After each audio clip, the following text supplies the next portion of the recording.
Your co-star, Sam Reid's birthday is, and we're sending this to him if you get it wrong. Oh, Sam, I'm sorry, man. I know what month it is. Okay, but good thing you said that out loud because now I'm changing all the answers No! to in the same month. Okay. Okay, ready? February 12th, 1987, February 19th, 1987, or February 3rd, 1987. February 12th, 1987. We even did, we did a thing for his birthday. We arranged it, we arranged the cake and banners and stuff. I knew it was around Valentine's Day, but that's okay. We won't send it to him. 19th? It's the 19th. Oh. I'll tell him now. I'll be like, I'm so sorry. There's gonna be a video. It's gonna come up. Don't watch it. I just want you to forgive me. I'm sorry. Yeah. But a lot of people, okay, so you got his birthday wrong, but you still are best friends with him. Yeah. So a lot of the comments on this too were that you guys have such great chemistry. Did you know each other at all before you started filming? No, we never met. We did our chemistry reads on Zoom. Okay. Which was kind of unorthodox. But I don't know, we just really liked each other straight away. And we just had similar thoughts, I think, about what this was, what we were doing. And yeah, he's one of my favorite people I've ever met in my life, let alone worked with. And we just work well together. I can't even really pinpoint it exactly why, but well, Reid's on screen. Hang out. Now, yeah. After this, we're gonna go to the Grove. Oh, he's in LA. Yeah. Oh my God, that's perfect. You guys, okay? I was gonna say, when's the last time you talked to him? You're like now, and I'm gonna talk to him later. Half an hour ago. Yeah. That's so. When there were two of us in there, it was fine. If there were two people in there, like, you just go either side of the buttons, and you're absolutely fine. You're fine. What's the best thing that came from interviewing with the vampire for you? That's hard to. Sam Reid. Let's say Sam Reid. We're gonna cut that. Sam, keep watching when you get his birthday wrong. Yeah. Keep watching to the end. Sam. It's definitely. Sam's the best. Sam is the best. No, he's probably not the best thing to come from me. Okay, we're gonna cut that. I Don't worry, love him Sam. dearly, but it's not. Yeah. Do you ever wear the fangs out of the set? Yes, yeah, I still do. Yeah. Lessons. Wait, but can you talk about the Lestat walk? Because he comes on, there's a walk.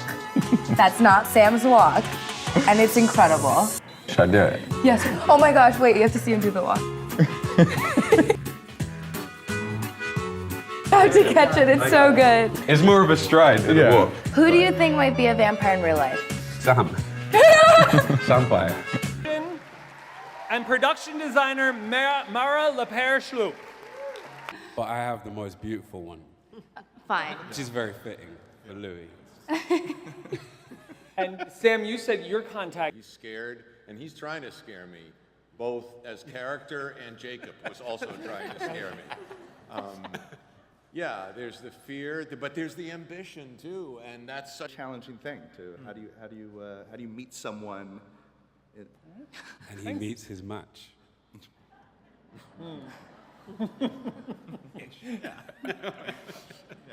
Go ahead. And we had to kind of look directly. I was gonna. Yeah, go for it. It's really hard to walk in a straight line on a treadmill. So we're like. And then the camera goes around. Hence, evil humor in this morbid humor, which is really. Yeah, there's some definite dark humor. Yeah. The fact that at one point humans are referred to as savory inferiors. So I was just informed that I have to clip from the first episode that will show you Louis and Lestat meeting for the first time. So before I send you all home or wherever you're going from here, I want you guys to see. You run into the character that Tom Cruise made famous in Interview with a Vampire. Yeah. And there's this connection and it's powerful. This guy, whoever that guy is, well, first of all, he's plumb sexy. So are you. Y'all both sexy. It's just I don't care. Everybody's just take every shirt off. I'm good. I don't care what y'all doing to each other. That's fine. Me and Sam spent 40 minutes yesterday in a sticker shop. like just looking at stickers and buying stickers, and like that's not a thing that you ever really talk about. Like you don't go like, are you into stickers? You know, I used to have a sticker binder as a kid. Yeah. Because stickers are great. They're amazing. They're There's cool, something yeah. really therapeutic about it. But like, I feel like Sam and I end up mentioning things and being like in passing, like, do you want to go do this or do you want to do this? And the other person's like, yeah. But then like we have there are so many crossovers. You wouldn't expect it because we grew up in very different ways in very different countries, but like we have sort of crossovers of sort of like weird things or like very niche things that we never discussed really up until the point of like promoting this show and like doing press, that we're like, great, like we're gonna go to Universal today. And I thought like, oh, is it a bit of a weird thing to like ask? Like I don't know if it's awkward to like, normally I would be like, I wouldn't ask like a friend if they just wanted to go to Universal. But like with Sam, I'd be like, should we go to Universal Studios? And he's like, yeah, let's do it. It's so fun. Do you know what I mean? Like we just, I don't know, we just have similarities. I think that we couldn't have really, we couldn't have known that we were so similar, but it really helped us when we were working, even if we didn't know it at the time. Yeah, you've shared so many details here that I feel like the fandom is going to go crazy for. We're going to see so many like Louis and Lestat drawings of like you buying covered in stickers now. Yeah. Like riding rides at Universal Studios. It's going to be adorable. All over Tumblr. It's going to be great. I had to listen so often to Louis talking, and and it was it was mesmerizing. One thing I think also is worth mentioning about episode 7 is that, like, we do quite a big dance. Yeah, like quite a big dance, and we're wearing like literal stilettos. You know, like these are like wooden clogs. Yeah, with massive heels on them. But kind of like riveting. Like doing it was it felt kind of amazing. It felt like floating sometimes. Yeah. I also really, really like Antonio Banderas in that movie. Wait. We shouldn't do that. Let's not do that. How does it feel? Feels like vampire husbands in this, which I love because in the iconic film, their love, Louis and Lestat's love, is very much between the things. Even though both me and Sam were like anxiously like playing with spools of wool. I had blue tack. Yeah. Like I was like, we both had little like fidget toys. Yeah. Which That's is the cool funny. In control an environment like over Zoom or something like that, where you might be really nervous, but you don't want to come across really nervous. I think the idea of like having Levin. Hi, Levin. Levin Akin. Sorry, it's really distracting. Isn't it gnarly? People love you guys. My neighbor's here. Hi, neighbor. Paul. But yeah, like Sam.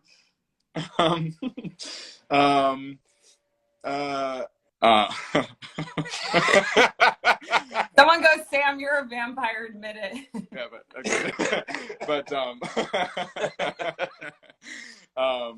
But like I tried to do less and less to reduce the amount of time I had in the evening to start work. So like the trailers are walking to set, and they would be like, "They're a vampire. That's a vampire. That's a vampire." Because you know, because everyone thinks you're possessed by Loustat. They're like blinking twice if you're not possessed. I have so many questions, and I know I don't. Having this existential crisis in this place where these witches were burnt, and the only thing that pulls him out of it is, you know, dancing wildly to violin.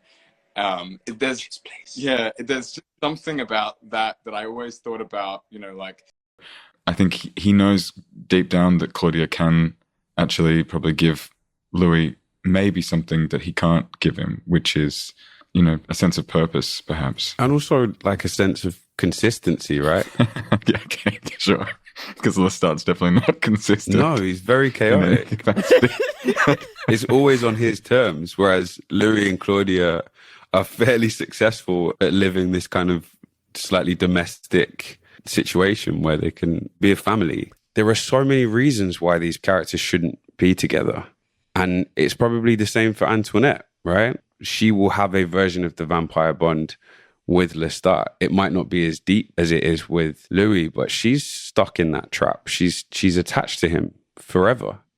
Well, until she dies. Yeah. Isn't. Yeah. But I think that's why we were pretty inseparable, to be fair. There wasn't really any hanging out. We just were. Like at a certain point, we just were. We didn't share a trailer, but it was like a wall separating us. And we just end up sitting on the stairs or like texting each other through the wall. Through the wall. Just texting all the time. Oh, that's so funny. Yeah. We became a hive mind. We did, yeah. Were you still a hive mind once you rapped? Would you still text and stuff? Yeah. Yeah. That's beautiful. That's beautiful. We're going to the theater tonight. We've seen each other every day for the last, week? Yeah. We're still choosing to spend time together. It's probably not very healthy. Yeah. Very codependent. No, it's beautiful. I love you too, and I love your love. Still have a little more to get into, okay, before I let you boys go take your nap in your coffins. As you both mentioned before. Yeah. I mean, I agree with Daniel, though, that maybe he does need a bit of EDM. Is it EDM? EDMR. Yeah. That's electronic dance music. It needs a bit of a night out. He just needs to put some headphones on. Yeah. Oh my gosh, yes.